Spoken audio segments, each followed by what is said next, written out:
కేసీఆర్ పాలన అంటే రేషన్ కార్డులు అద్భుతం. సన్న బియ్యం వేయడం వల్ల నెంబర్ 1. తిరుమలగిరి అన్నారు కదా, తిరుమలగిరిలో ఎన్ని రేషన్ కార్డులు వచ్చినాయి? దాదాపు 20 రేషన్ కార్డులు వచ్చినాయి. గత 10 ఏళ్లలో ఒక్క రేషన్ కార్డు లేదు. మా పిల్లలే పెద్దగా పెళ్లిళ్ళకి వచ్చిన వాళ్ళకి కూడా రేషన్ కార్డు లేదు. ఇవాళ రేషన్ కార్డు వచ్చిందంటే రేవంత్ రెడ్డి పిల్లలు. అది సన్న బియ్యం వేయడం. ఎవరికైతే సన్న బియ్యం ఇచ్చిందో నాకు దొడ్డి బియ్యమే ఉపపచ్చ బియ్యం వచ్చింది. అదే ఇలా ప్రపంచంలో మొదటి ఇదొకటి. రుణమాఫీ అంటే 2 లక్షలు మాకైనాయి. అది కూడా కొన్ని కారణాల వల్ల చేసింది. కేసీఆర్ తప్పు వల్ల కూడా ఉంది రుణమాఫీ కాగడం. కేసీఆర్ తప్పిదం వల్లనే రేవంత్ రెడ్డి కూడా కొంచెం రుణమాఫీ అయినా 2 లక్షల వరకు చేయగలిగింది. ఆయన 8% మా ఊళ్ళో 49%, 50% అయిపోయింది. సన్నకారు రైతు అనేటోడు రుణమాఫీ అందరికీ అయిపోయింది.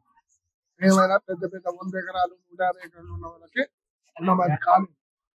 ఇవాళ రైతు బంధు కూడా ఇంకొకటి బోనస్ లా సన్న వడ్లకు బోనస్ ఇచ్చింది. అది కరెక్ట్ రైతుకు చెందుతుంది, దళారికి చెందదు. తర్వాత కౌలు రైతుకు కూడా ఎంత పండించడం చెందుతుంది, కానీ భూమి కౌలుకి ఇచ్చిన వాళ్ళకి చెందదు. ఇది ఒకటి మనకు హైలైట్ చేసిండు. కౌలు రైతుకు పోదు, ధాన్యం పండించిన వాళ్ళకి 500 బోనస్. ఇది రాష్ట్ర స్థాయిలో కూడా లేదు బోనస్. ఇవాళ మన దగ్గర 500 బోనస్ ఇచ్చినట్టే రేవంత్ రెడ్డి. కొంతమంది బీఆర్ఎస్ వాళ్ళు రేవంత్ రెడ్డి పాలన బాగాలేదు, వాళ్ళు చేసిన తప్పు ఉత్తలో మీద రుద్దాలని ఏం చేసిండు? సన్న బియ్యం ఇచ్చిండా? ఇయ్యలే. రేషన్ కార్డు ఇచ్చిండా? ఇయ్యలే. ఏదో కూలిపోయిన కాళేశ్వరం కట్టిండు, 100 కోట్లు పోయినాయి. మా మండలం పిఏపల్లి మండలంలో ఏడ ఒక ఇల్లు కట్టిండో చూడమని.